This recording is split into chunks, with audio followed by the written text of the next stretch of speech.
Drone warfare कोई नई चीज नहीं है, लेकिन भारत में पहली बार इसकी एक छोटी सी झलक देखने को मिली जब जम्मू एयरबेस पर ड्रोन से हमला हुआ। यहां पर बॉम्ब गिराए गए। हालांकि इस हमले में नुकसान ज्यादा नहीं हुआ है, लेकिन किस किस्म के घातक हो सकते हैं ऐसे ड्रोन अटैक्स, इसकी झलक हमें एक मिली। भारत के पास इस वक्त ड्रोन वॉरफेयर की क्या कैपेबिलिटीज हैं, आपको समझाएंगे। दो किस्म की कैपेबिलिटीज भारत को डेवलप करनी है।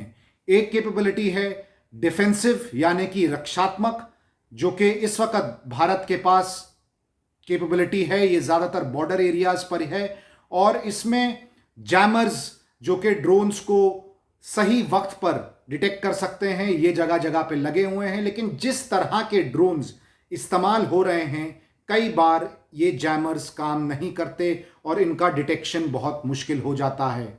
इसी के चलते और टेक्नोलॉजीज आ रही हैं, जैसे कि हैंडहेल्ड गन, जिसको भारत लेने की सोच रहा है, और इंडिजिनस हिंदुस्तान के जो मैन्युफैक्चरर्स हैं वो भी ऐसी गन बना रहे हैं जो कि सिक्योरिटी फोर्सेस लेना चाहती हैं। रक्षात्मक स्ट्रैटेजी के अलावा एक आक्रामक स्ट्रैटेजी पर भी बातचीत चल रही है और एक प्लान बनाया जा रहा है कि कैसे भारत की अनमैन्ड वॉरफेयर ऑफेंसिव कैपेबिलिटीज को बढ़ावा दिया जा सके। इसके लिए बहुत से प्लेटफॉर्म्स हैं जो कि इस्तेमाल हो रहे हैं। हाल ही में स्वॉर्म टेक्नोलॉजी सामने आई है जो कि भारतीय सेना ने इस्तेमाल किया है, और इसका एक छोटा सा डिस्प्ले भी भारतीय सेना ने आर्मी डे परेड पर दिया था। आपको बता दें ये स्वॉर्म टेक्नोलॉजी क्या होती है। ये छोटे छोटे झुंड में ड्रोन्स होते हैं, 40, 50, 60 ड्रोन एक साथ आते हैं। ये आर्म ड्रोन्स होंगे और इनसे हमला किया जा सकता है दुश्मन पे। इसमें खास बात क्या है कि रडार इन ड्रोन्स को सही समय में नहीं पिक कर सकते।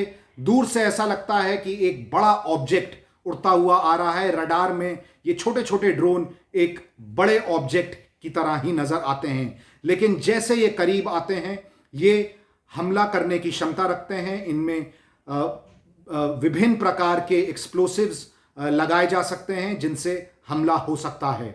इसके अलावा MQ-9 रीपर ड्रोन जो कि भारत लेना चाहता है यूएस से, अगर ये डील हो गई तो $3 बिलियन की ये डील होगी। इस डील के तहत भारतीय सेना, नौसेना और वायुसेना तीनों को 10-10 ऐसे ड्रोन मिलेंगे। ये बहुत घातक ड्रोन हैं जिनकी क्षमता और ड्रोनों से ज़्यादा मानी जाती है, और ये 50,000 फीट तक उड़ सकते हैं और 1700 किलो का पेलोड भी ले सकते हैं।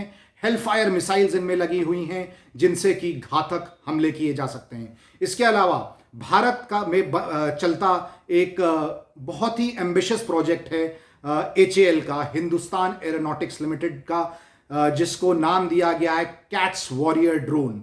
ये ड्रोन का आइडिया तब आया था जब विंग कमांडर अभिनंदन का जहाज LOC के उस पार गिर गया था और वो पाकिस्तानी सेना की कस्टडी में थे। तब एक आइडिया फ्लोट किया गया था कि क्यों ना हमारे पास ऐसी क्षमता हो, हमारे पास ऐसे जहाज हों जो बिल्कुल पायलटलेस हों। और तब से HAL ने इस बहुत बड़े प्रोजेक्ट पर काम शुरू कर दिया है, जिसमें कि एक मदर ड्रोन होगा जो कि पायलटलेस ड्रोन होगा जो कि एनिमी टेरिटरी में जा सकता है, और इसके साथ एक और UAV चलेगा जिनमें कि बहुत सारे स्वॉर्म ड्रोन्स होंगे। तो इस तरह की टेक्नोलॉजी पर, इस प्रोजेक्ट पर भी काम चल रहा है। इसके अलावा हेलीकॉप्टर ड्रोन्स पर भी भारत काम कर रहा है। ये भी मेक इन इंडिया के तहत HAL ही डेवलप कर रहा है।